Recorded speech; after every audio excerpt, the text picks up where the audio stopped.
So in this lesson, we're going to look at working with similar triangles. And what I mean by working with similar triangles, you're going to be given triangles that are similar somehow, and you're going to need to determine some unknown lengths. These can be challenging because it can be difficult to see how the triangles correspond. This one's not too difficult. I'll have another example where it's trickier to see how the triangles correspond. Because of this, I have a procedure which I outlined a little bit in class for successfully doing these problems. First thing we'll do is we'll determine two pairs of congruent angles between these similar triangles. Well, before we do that, let's look at what the problem says here. We have AB is parallel to DE, so these are parallel. Then we have some measurements, which I will put in the problem. AB is 8, BC is 10, EC is 8 also, and I want to determine the length of ED. That's what this question is asking us to do. So here's my procedure. First, I want to determine two pairs of congruent angles between the similar triangles. So I need to look for two pairs of angles that are congruent. This is our AA similarity condition. Let me make this clear. Unless the problem says prove, this one does not say prove anything, you don't have to write out a proof. You're simply going to spot the congruent angles and use it to write a similarity statement. We're not writing out proofs here. So I need to find two pairs of congruent angles between the similar triangles. Well, one pair is the vertical pair. And then because we have these parallels, I have these Z angles, these alternate interior angles here. If I follow that Z shape, and here. This transversal makes two congruent alternate interior angles. So those are my two pairs of angles. That's step A here. Step B, use the two pairs of angles to write a similarity statement of the form like triangle ABC is similar to triangle DEF. So I'm going to write a similarity statement using these angles, and all I have to do is I'll name this triangle up here on top. I'll call that triangle ABC, and how this is critical to getting the problem correct. I'm going to name this triangle in the same order so that the matching angles correspond in this statement here. So angle A doesn't have any mark on it. It corresponds with angle D. Angle B with the double tick mark corresponds with angle E. And then angle C at the top corresponds with angle C in the bottom triangle. Those are the vertical angles. It's critical that this be correct for the next step in this procedure. Step C, use the similarity statement to draw the two similar triangles side by side so they visually correspond. So we're going to redraw these two triangles so that they visually correspond, so I can see A matching visually with D, B with E, C with C. Here's what I mean. That's what this means. So the first triangle I'm just going to redraw just like it looks in the picture above. It's triangle ABC. And then I'll transfer the measurements. I have 8 and 10. I don't know AC. So then, next to it, I'm going to draw this triangle, but I'm going to rotate or reflect this triangle so that it looks like a smaller or larger, as appropriate, copy of this one. And the order that the vertices appear here is going to be the same here. I'm going to use this correspondence, A with D, B with E, C with C. Since I have A in the top left, I'm going to write D here, A with D.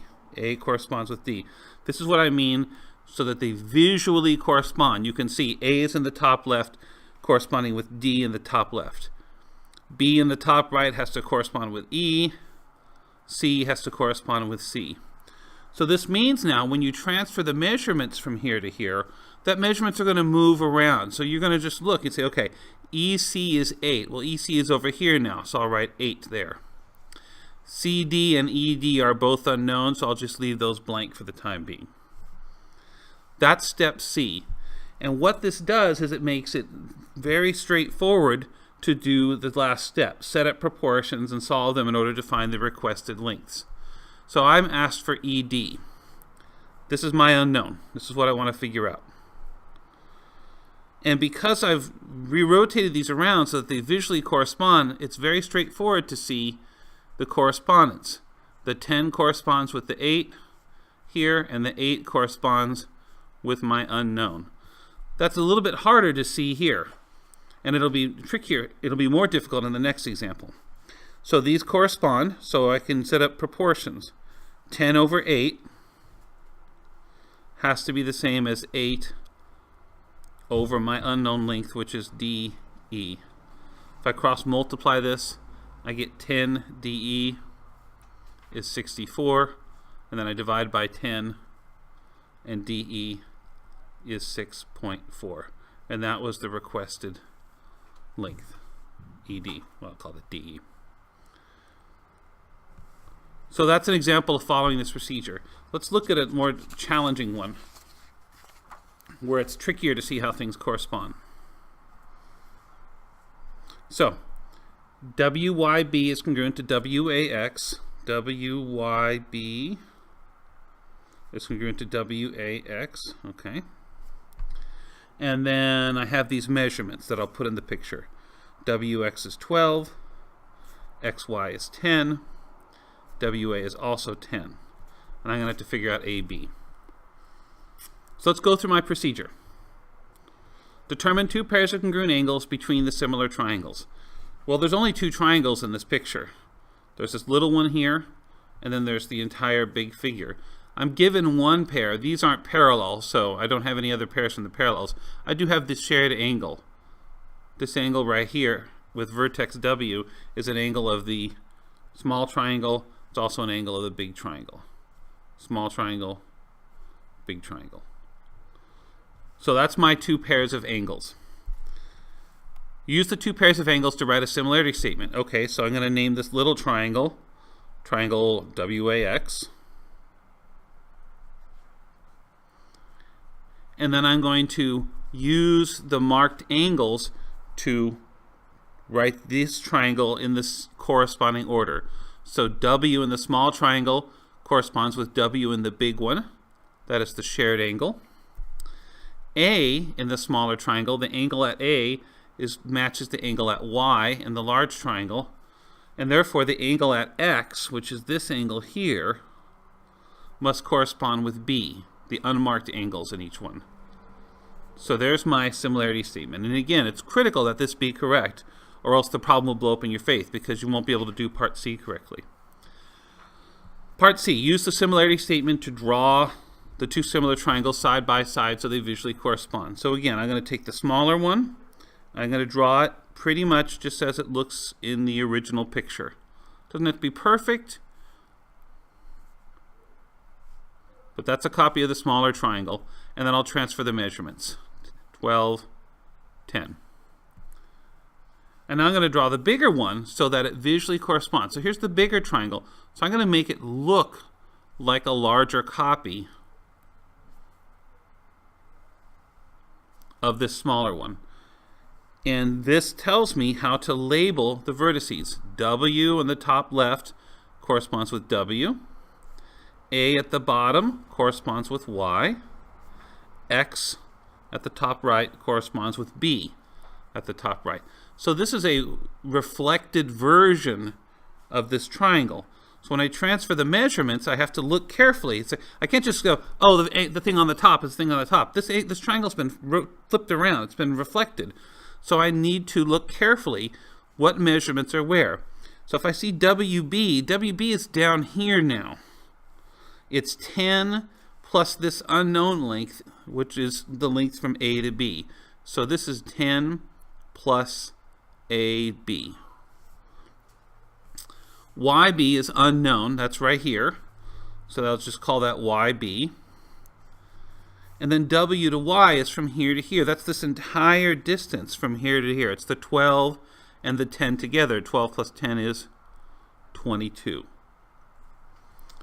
So that's part C. Use a similarity statement to draw the two triangles side by side so they visually correspond. And again, what this lets me do is it lets me see very easily what corresponds with what. It was not obvious in this picture that the 10 corresponds with the 22 up here. Some students can see it immediately, not many students.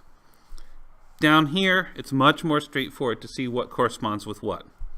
So now I'm going to set up proportions and solve them in order to find the requested length. I need to find AB. So I have 10 over 22. The ratio of these corresponding sides has to be the same because the triangles are similar as 12 over 10 plus AB. So to make my life easier, I'm going to reduce this to 5 over 11, divide the top and bottom by 2. Now I can cross multiply. 5 times 10 plus AB is 11 times 12. So that's 50 plus 5AB is 132. Subtracting, I have two terms here. Subtracting 50 from both sides, I get 82. And so AB is 82 divided by 5. That's a perfectly good answer.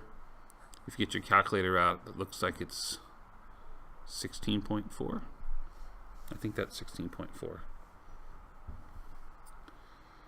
And that's what we were asked to determine. So this problem is finished.